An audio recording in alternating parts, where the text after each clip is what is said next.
Please বন্ধুরা আমার এই চ্যানেলটাকে সাবস্ক্রাইব করে দিও, এতে আমাকে আরও উৎসাহ করবে নতুন নতুন ভিডিও বানানোর জন্য। কেমন?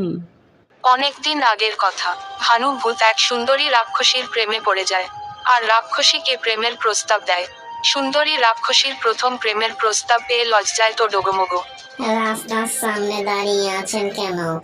আমার পথ ছেড়ে দিন। গত কয়েকদিন ধরে দেখছি আপনি আমাকে ফলো করছেন, আর আজকে দেখছি রাস্তা আটকে দিয়েছেন। আমায় যেতে দেন। আপনার মতলবটা কি? আমি কিন্তু আশেপাশে রাক্ষসীদের ডাক দেব। আরে চিন্তা করছো কেন? আমি কি তোমায় এমনি এমনি পথ আটকেছি? আমার তোমায় খুব ভালো লাগে। আমি তো তোমার প্রেমে হাবুডুবু খাচ্ছি, তাই তো তোমাকে বলবার জন্য পথ আটকে রেখেছি। তুমি দেখতে এত সুন্দর, তাই তো তোমার প্রেমে পড়ে গেছি। অনেকদিন ধরে বলবো বলবো ভাবছি, কিন্তু বলার আর সময় হচ্ছিল না। তোমার মাথার লুকোনো চুল আমার খুব ভালো লেগেছে। ওই লুকোনো চুল ধরে আমি দোলনা খাবো। এদিকে শিয়াল উঁকি মেরে লুকিয়ে লুকিয়ে সব দেখছিল তারা যে প্রেম করছে। আর এই খবর শিয়াল ভানু ভূতের বউয়ের কাছে গিয়ে বলে দেয় যে তোমার স্বামী এক সুন্দরী রাক্ষসীকে ভালোবাসে, আর ভানু কালকে তেঁতুল গাছের মাথায় বসে থাকবে আর সুন্দরী রাক্ষসী দেখা করতে আসবে। ভানু সুন্দরী রাক্ষসের চুল ধরে দোলনা খাবে। খুব প্রেম করছে ভানুভূত, আর আমি তো কাঠি মারার জন্য আছি। এই সুন্দর খবরটা ভানুভূতের বউয়ের কাছে গিয়ে বলবো, তারপরে আমি মজা দেখব। আমি একটু দেখি লুকিয়ে লুকিয়ে গাছের আড়াল থেকে আর কি কথা হয়, সব বলবো। এরপর দুজনে চোখাচোখি করে, আরো অনেক কিছু গল্প করে। ভানু বলে তোমায় ফুচকা খেতে নিয়ে যাব মেলাতে, আবার মেলাতে গিয়ে চুড়ি কিনে দেব। তুমি আমায় মেলাতে ঘুরতে নিয়ে যাবে? চুড়ি কিনে দেবে আমাকে? ফুচকাও খাওয়াবে? তাহলে এখন আমি বাড়ি যাই, কালকে আসবো, তোমার সাথে মেলায় যাব। আমার লুকোনো চুল তোমার এত ভালো লেগেছে, আমি আমার চুলটা তোমাকে একবার দেখাতে চাই, যাতে তুমি পাগল হয়ে যাও আমার চুল দেখে। এই যে দেখো আমার সুন্দর চুল। আমি এখন বাড়ি যাই, কালকে না হয় আমার চুলের দোলনা খেও। হ্যাঁ হ্যাঁ সুন্দরী, তুমি এখন বাড়ি যাও, আমি তোমার আর পথ আটকাবো না, কেমন?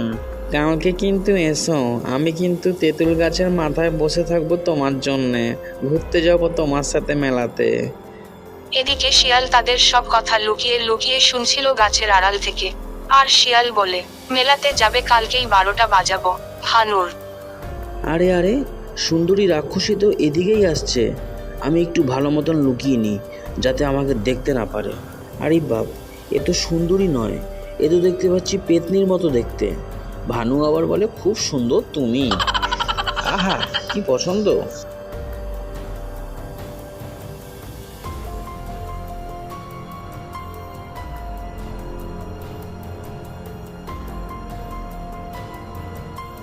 যাক, পেতনিটা এবার চলে গেছে। আমি এখান থেকে লুকিয়ে লুকিয়ে ভানুর বাড়িতে যাই, আর ভানুর বউকে গিয়ে বলি, খেলা জমে ক্ষীর। শিয়ালকে দেখে ভানুর বউ একটু অবাক হয়ে যায়।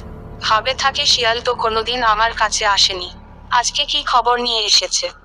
ভেনু বৌদি, তোমার বর ভানু দেখছি রাস্তায় এক সুন্দরী পেতনিকে ধরে প্রপোজ করেছে, আর পেতনি আজকে ওর সাথে ঘুরতে যাবে। আর ভানু তেঁতুল গাছের মাথায় বসে থাকবে ওর সাথে দেখা করার জন্য। কি বলছেন শিয়াল মামা? ভানু আমায় ছেড়ে অন্য কাউকে ভালোবাসে? আজকে বাড়িতে আসো, ওর একদিন কি আর আমার একদিন কি। আর ভানু বলেছে ওই সুন্দরী পেতনির লুকোনো লম্বা লম্বা চুল ধরে দোলনা খাবে।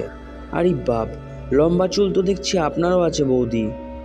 ও আপনার চুল ধরে কখনো দোলনা খায়নি, অন্যের চুল ধরে দোলনা খাবে বলছে? হ্যাঁ শিয়াল মামা, আমারও লম্বা চুল আছে। আগে দোলনা খেত, এখন আর খায় না। আমার এবার এই লম্বা চুল দিয়ে ওকে গাছ থেকে নামাবো বাড়ি মেরে। চলো শিয়াল মামা, কোন তেঁতুল গাছে আছে দেখি। ও মাইরি, সুন্দরী পেতনিটা যে কখন আসবে আমি আর থাকতে পারছি না। বউকে না জানিয়ে পেতনির সাথে মেলায় ঘুরতে যাব। ওহ কি মজা! ওই তো সুন্দরীর লম্বা চুল চলে এসেছে, তার মানে সুন্দরী চলে এসেছে। আরে বাপ, আমাকে গাছ থেকে নামিয়েও নিয়েছে লম্বা চুল। লম্বা চুলটা দেখতেছি আমার বাড়ির দিকে নিয়ে যাচ্ছে। এ কি গন্ডগোল!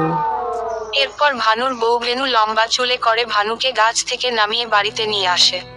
আর বাড়িতে নিয়ে এসে উদাম মারতে থাকে।